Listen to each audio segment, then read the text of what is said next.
Well, Vande Mataram and good morning children.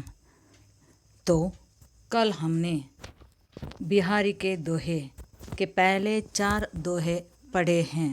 अब हम 5वें दोहे के साथ शुरू करते हैं। तो 5वां दोहा है, बैठी रही अति सघन बन, पैठी सदन तन माहा, देखी दोपहरी जेठ की, चाहों चाहित चाह। इस दोहे में उन्होंने गर्मी की भयंकरता का सुंदर चित्रण किया है। एक नायक नायिका के घर आया हुआ है। नायिका उसे गर्मी की प्रचंडता का वर्णन करके उसे अपने पास ही रोक लेना चाहती है। सघन वन यानी घने जंगल, पैठी घुसकर, सदन तन घरों में, सदन यानी घर, तन घरों में, दोपहरी जेठ, जेठ यानी जून का महीना, चाहों छाया भी। अब इस दोहे का अर्थ है, नायिका नायक से कहती है कि जेठ मास की इस दोपहर में इतनी भयंकर गर्मी है कि छाया भी गर्मी से बचने के लिए छाया चाहती है। इसी कारण छाया या तो घने जंगल में है या घरों के भीतर छिपना चाहती है। मतलब छाया को भी अब छाया की ज़रूरत पड़ रही है, यानी जेठ महीने का इतना प्रचंड गर्मी है जिससे छाया भी छाया ढूंढ रही है। भाव यह है कि दोहे का गर्मी बहुत अधिक है, जिस कारण गर्मी से घबराकर छाया भी छाया ढूंढ रही है। वह भी छिपना चाहती है, इस गर्मी की वजह से, प्रचंडता से बचना चाहती है। अब 6ठा दोहा, कागद पर लिखत न बनत, कहत संदेशु लजात, कही है सबू तेरो हियो, मेरे ही की बात। यहाँ पर कागद यानी कागज, लिखत न बनत यानी लिखा नहीं जाता, संदेशु यानी संदेश, लजात लज्जा आती है, कागज पर संदेश लिखने के लिए लज्जा आती है।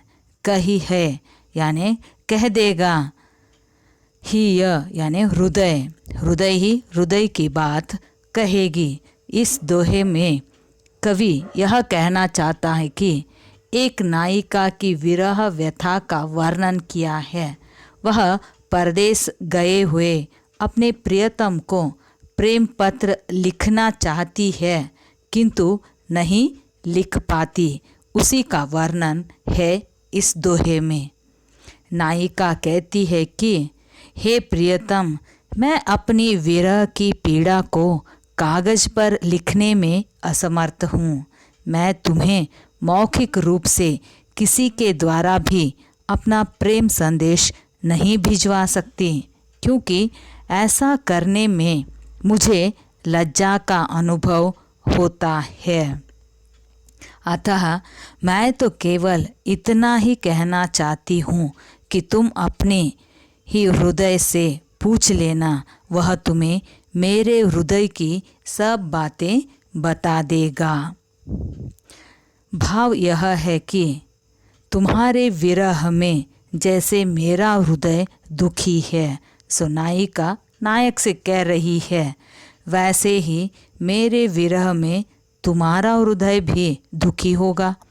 इस प्रकार तुम अपने हृदय से मेरी स्थिति का सहज ही अनुमान लगा सकते हो।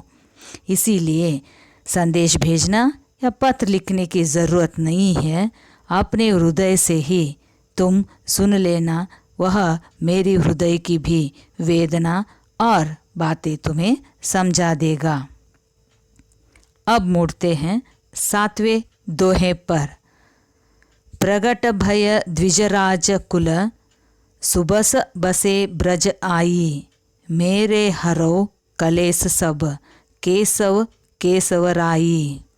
प्रगट भय यानी उत्पन्न, प्रकट दैट इज उत्पन्न। द्विजराज कुल यानी ब्राह्मण वंश, कुल यानी वंश, द्विजराज यानी ब्राह्मण। सुबह स अपनी इच्छा से, ब और हरो, हरो यानी दूर करो, कलेश कष्ट दुख। केशव यानी श्री कृष्ण, केशव राय यानी बिहारी के पिता जिनका नाम केशवराव था। इस दोहे में कवि कहना चाहता है कि भगवान श्री कृष्ण का रूपक अपने पिता केशवराव से करके अपने कष्टों का निवारण करने की प्रार्थना की है।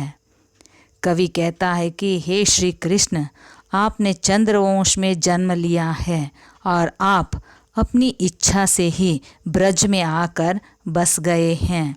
ब्रज में बसे हुए केशवराव रूपी केशव, मेरी आपसे प्रार्थना है कि आप मेरे सभी संकटों और दुखों को दूर कर दें।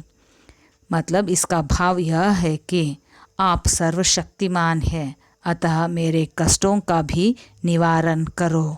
यहाँ पर बिहारी अपने कृष्ण से कहते हैं कि अपनी पीड़ा को हरने की बात कर रहे हैं। अब मुड़ते हैं आखिरी दोहे की तरफ। जपमाला छापै तिलक सरै न एकौ कामू, मन कांचे नाचे ब्रथा, सांचे रांचे रामू। जपमाला यानी जप करने की माला, छापै ईश्वर नाम के छपे हुए वस्त्र पहनना, सरय पूरा होना, और मन कांचे यानी कच्चे मन वाला, नाचे नाचना, वृथा बेकार में, सांचे सच्चे मन वाला, रांचे यानी प्रसन्न होना। इस दोहे में कवि कहते हैं कि बाह्य आडंबरों के स्थान पर सच्चे मन में ईश्वर की भक्ति करने पर बल दिया है। कवि कहता है कि हाथ में निरंतर जाप करने की माला लेने से, ईश्वर नाम के छपे वस्त्र पहनने से तथा तिलक लगाने से ईश्वर भक्ति का कार्य पूरा नहीं होता। ये सब आडंबर है, दिखावा है। दिखाने के लिए, दूसरों को दिखाने के लिए हमेशा हाथ में जपमाला लेकर बैठना, या ईश्वर के नाम छपे हुए वस्त्र पहनना, या तिलक लगाना, ये सारी बाह्य लोगों को, मतलब बाहर के लोगों को दिखाने के लिए करने का है, यह भक्ति नहीं है।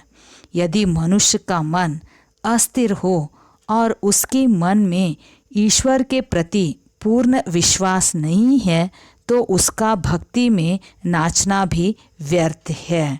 इसका मतलब अगर आप भक्ति करना चाहते हैं ईश्वर की, तो संपूर्ण ईश्वर में ही तल्लीन होकर हमें उसकी भक्ति करनी चाहिए।